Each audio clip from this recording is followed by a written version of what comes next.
I fell in love with India from the first second I stepped foot on this land. Everything. Everything I fell in love with. The place, the people, and everything. The food, the flavors, the vibe, the vibrant, colorful life, and the no issue mentality. Like, no problem, you got it. Like, everything will be fixed in some way, right? I actually did a whole menu based on Rajasthan meets Mexico. Oh, and interesting. As far as, to my knowledge, and as far as I have done all of my research, a cuisine that I have created now does not exist, which is Indo-Mexican cuisine.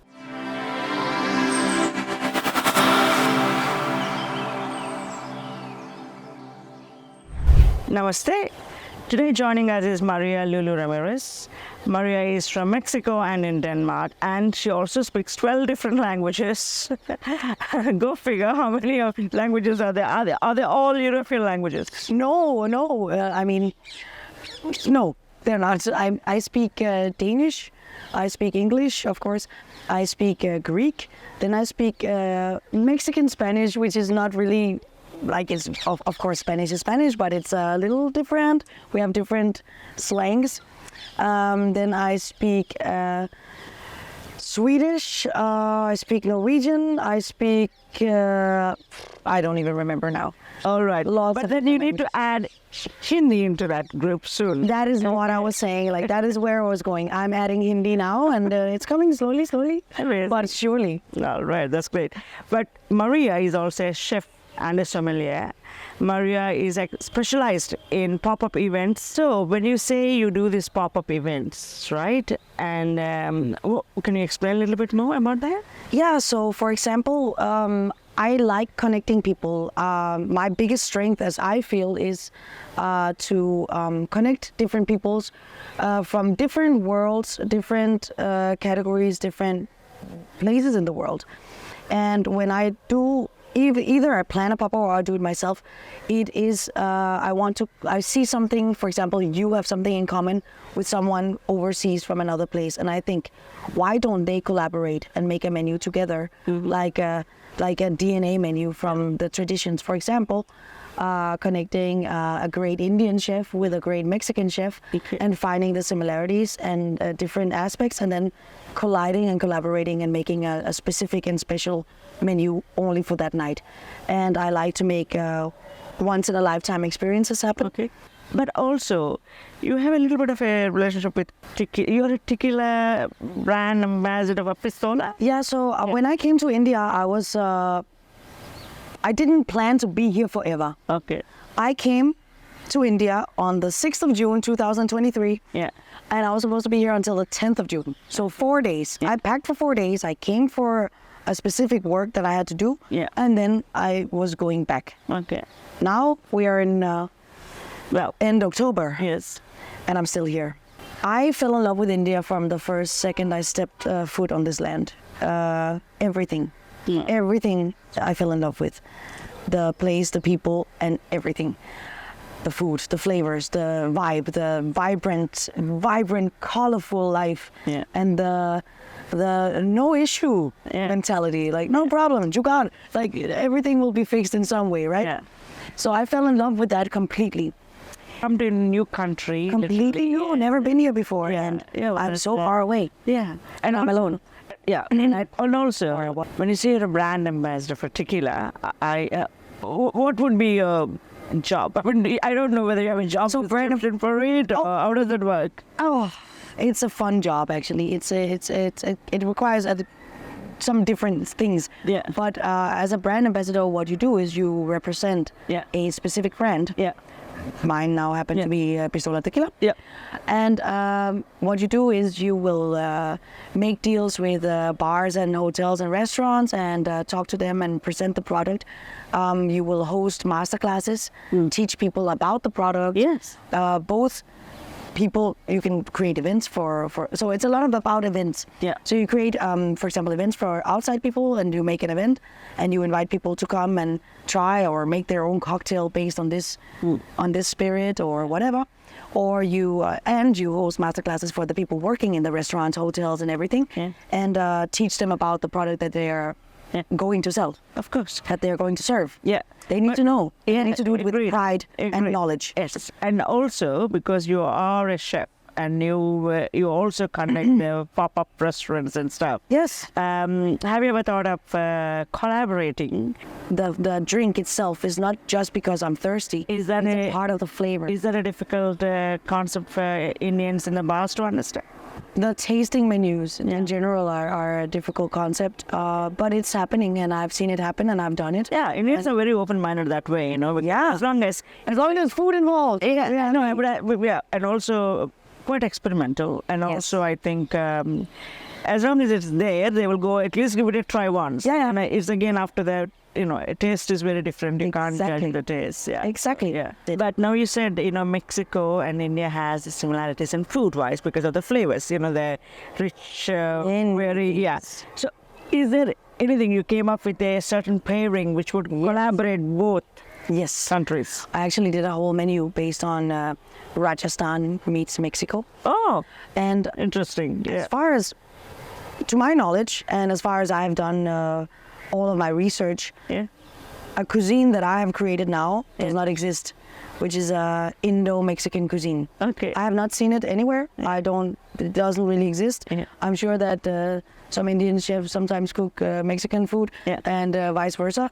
But an Indo-Mexican cuisine where you Collaborate literally both flavors. fusionize the two is not, I've not seen it yet. So that's a cuisine I've been working on for the past 5-6 months, but years of research before that. Yeah.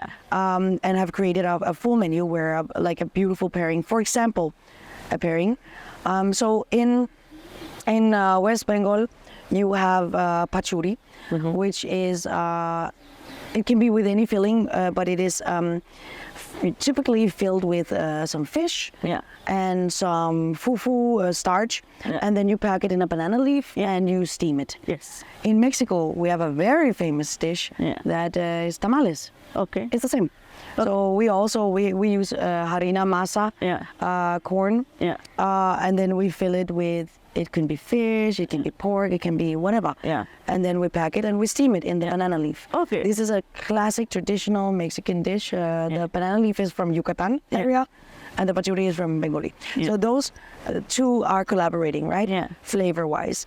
Then when you do it with the Mexican flavors, and you use achiote in the dough and all of that, as well as some masala, then it becomes automatically mouth-watering, like physically. Yeah.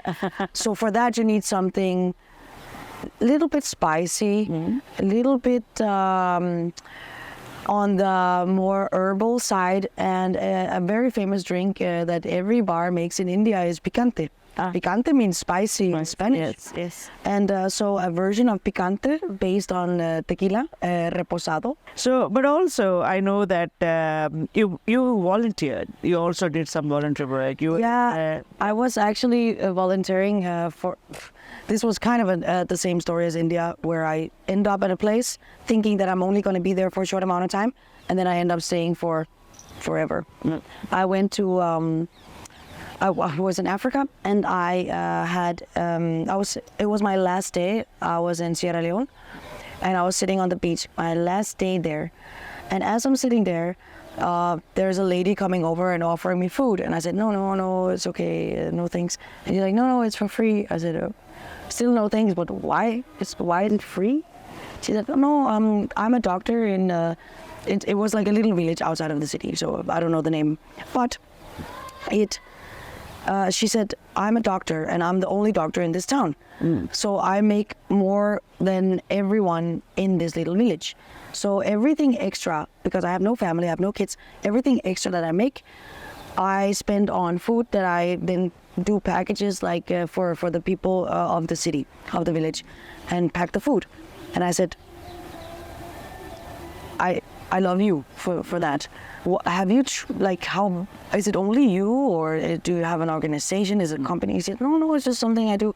I said, but have you talked to anyone that could sponsor, for example, rice, oil, like the basic necessities of humans? Water. I mean, clean water is not as common as we think. And she said, no. I said, okay, hold on a second. And I made some different calls, and and then I went around with her and I asked people who would volunteer, who will do this, who will help. And a lot of people said yes. So within 9 months, I ended up staying 9 months. It was my last day. I was there for 2 weeks. I ended up staying 9 months. In the end, we had 114 voluntary people. Oh. We had 89 cars, and we did bags of like 2 kilos of rice, 2 liters of oil, 1 chicken, 60 eggs, whatever whoever sponsored us, and it was different for each region that we went to, and then we were spread out on multiple villages, small villages. Oh, that's amazing. So that was awesome, and from that I got many ideas on sustainability and how to sustain. In general, like sustain. Yes. We forget the sustain and sustainability. We have to sustain it as well. It has to be very important. very important. Yeah. You can do, I'm doing this greenhouse, but sustain it, take care of it, water it, plant, replant, all of that. So sustain the sustainability. We were doing a cherry stem sour beer. Oh, okay. So for that, we needed cherries. Yeah. And I thought, okay, but near us is a lot of restaurants. Yeah. And it's cherry season. It was cherry season. That's why we were doing it. We're doing a cherry stem sour beer. But the cherries we don't need. Are we just going to take the stem and throw the cherries? No, that would be stupid. Yeah. Why don't we do this? We take the stems. We talk to the restaurant that is right like local, like less than 1 kilometer away, like right in the same area. Do you need cherries? Can you make? You can pickle them. You can ferment them. You can make ice cream, sorbet, whatever, jam. Yeah. Then you can keep it forever. Whatever you need. Like, can you use cherries? And as it was season, people in Denmark, they usually chefs or in restaurants they go seasonal. Of course. So, season is now. So of course they want seasonal stuff on the menu, and then they change when it's out of season. So, provided all of the restaurants around with all of the cherries. I thought, but wait, the cherry stones. Yeah, what about them? Because here we have a cherry, a stem, and a stone. We have 3 elements that we can actually use. So I said, okay, we take the stems, we provide the fruits, the actual like little stone in the cherry. I know a company that makes cutlery and like straws, like takeaway, like cutlery. So every single thing is used. Everything is used, and what you have after? Zero waste. Zero. Amazing. Because the cherry stems are used for the beer. Yeah. The fruit is used for dessert. Yeah. And the stone is used for cutlery and straws made for like takeaway food. Amazing. So in that way, zero waste. Zero waste. Amazing. And also no pollution in terms of traveling time, because we can bike all to each other.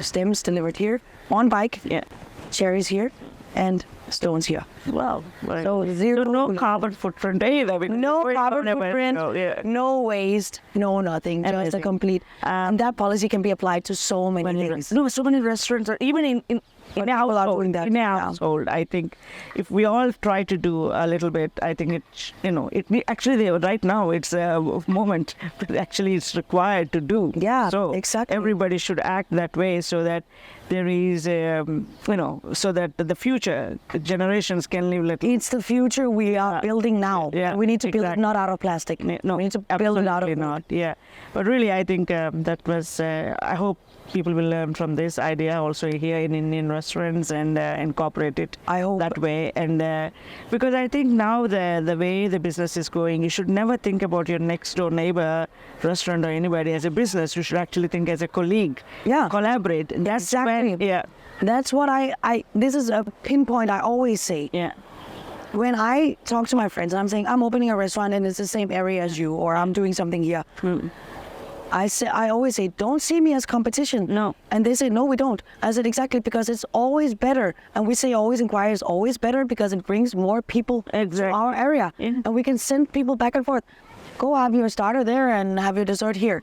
Like, go to all the different places. Send people around. We don't, no one wants to eat at the same place every day, right? Yeah. So the least we can do is send people around, and then in that way, There's a flow. we sustain the area. Yeah, And absolutely. we sustain each other. And that means there's jobs also created in Yes. the area, and the money created goes back Yeah. into the Exactly. the municipality or whatever. Exactly, Yeah. exactly. And in that way, we sustain Yeah. our community, Yeah. each other, Yeah. the restaurant. Yeah. And that way, we also sustain the restaurant itself to survive enough Yeah. and make enough profit Yeah. to be sustainable. Because it's Yeah, but that's the only way to go forward, instead of thinking that that's a competition, because I think that's very old-fashioned. Yeah, it's very old-fashioned. But cuisine, Yeah. as a cuisine, Yeah. not as a restaurant, not as Okay. a place, but as a cuisine, Yeah. like literally taking the different elements and combining them. So And as a since- sommelier, you will also have then pairing. Of course. Yeah, and also like now you've been to a lot of bars, and since you are also the brand ambassador for Pistola and stuff, and you're promoting it and everything. So when you looked at the barman and the staff behind the bar and everything, do you see lack of knowledge somewhere, Yes. or you think Many flaws. many flaws? Okay. Many flaws, not in the Compared staff. to international standards. Yes, Yeah. no, compared to. Well, it depends, because anywhere I go, I think it's different. But Yeah. the main problem I see here, Yeah. and this is I'm talking about India. Yeah. There's only one issue, and that is that people are assigned to different. Let's say you and me are waitresses. Yeah. And our manager tell us, you are in charge of the right side of the restaurant, and Okay. you're in charge of the left side. Yeah. And secondly, not everyone knows everything. So the lack of the training, like the lack of testing and training everyone working there. For example, yesterday I asked one guy from a restaurant for the Wi-Fi password for the restaurant, and he didn't know. So he asked another one, he didn't know. And then they were like, wait for my manager. And then I waited 25 minutes until I was finished, and I had to leave anyway. And then the manager came and said, yes. I said, the Wi-Fi password. Oh, you want the Wi-Fi password? Okay. And it was 1, 2, 3, 4, 5, 6, 7, 8. Okay. Why does every staff not know the password? Or why is the So password? you're saying the training is There's a lack of training. Yeah. Okay. And there's a lack of, well, when I open a place or start up a place or have a pop-up, I gather everyone, the dishwasher, from the dishwasher to the head chef, Yeah. around one table. Of course. And they have to try all the dishes. Yeah. And if they don't drink, they don't have to. But if they do, try the wines, try the different things. And I will explain it. And I will give them the menu. And I will say, tomorrow we are having this event. This is your homework. Yeah. Go home, study the... That is when they will be able to sell it also better. Yeah. Customer actually asks If many the questions. customer or the guest or whoever asks, hello, how is this, what's this? They're like, excuse me, don't know. And then they go and find someone else and they don't know. And then they have to go into the chef kitchen and 30 minutes pass and time is like, time is precious. Yeah, it is. So it's like a lack of including everyone as a team. Okay. Because you have to understand that everyone working there has to know everything. It's not only one Agree. knowing the password Yeah, to the yeah. Wi-Fi. Every waiter, Everyone of has course, knows it. skilled in the team. Yeah. Yes, Very good. even as little Yeah. thing as a Wi-Fi password. yeah. But more so the food, of course, and the drinks. yeah. Like if I ask, second thing only that I've noticed is like chefs spend a lot of time, and this is because it's part of what we love. We plate things in a beautiful way. Yes. And immediately when a plate is set down, the waiter is like sticking cutlery in it and starting to serve. So the guests don't get the joy of seeing the work. So why is he spending 5 minutes making beautiful dots and painting the plate and spraying some sauce and plating the fish and building? When the waiter comes with the plate, sets it down, sticks to a knife, fork, a spoon in it, and starts to serve you. Yeah. First of all, that ruins it for everyone who wants to take a picture of it, maybe. Every influencer that could potentially influence the flow of your guests. Restaurant because of that, because we heard this. Yeah, the puts out- beautiful, it's a part of the art. There's literally It is art. there's It is like a art. book It's called The Art of Plating. Yes, art of plating. The art of Agreed, plating. Yes. So when you spend a lot of time doing all of this and plating and measuring, like, oh, perfect, and then you send it out and the waiter's like, serve you? I'm like, no, wait. And I have to say all the time, you're like, stop, no, wait. One second. Okay, I need to remember this for the rest of my life. also for me. So I put it in my brain, and I need to lock it first. So Yeah. I have it here. Yeah. And if I have to go back, let's say in 5 years, I see something that is similar. I'm like, wait, back in 2023, Yeah. I had this dish in this country that reminded me of this right now. And then I have to find a picture to see it and remember, oh, what's the resemblance and what is that Yeah. and what memories is it bringing? Yeah. And then it's a story itself in the head. So it's important for everyone to understand that that's a part of the experience is what you see. If you take away one sense. But Maria, thank you so much for your time. It's been you. wonderful, and Absolutely. frankly speaking, I learned a lot. Parroting. No, but really, thank you so much for coming on Global Stories with Usha. Thank you for having And me. I hope we meet again.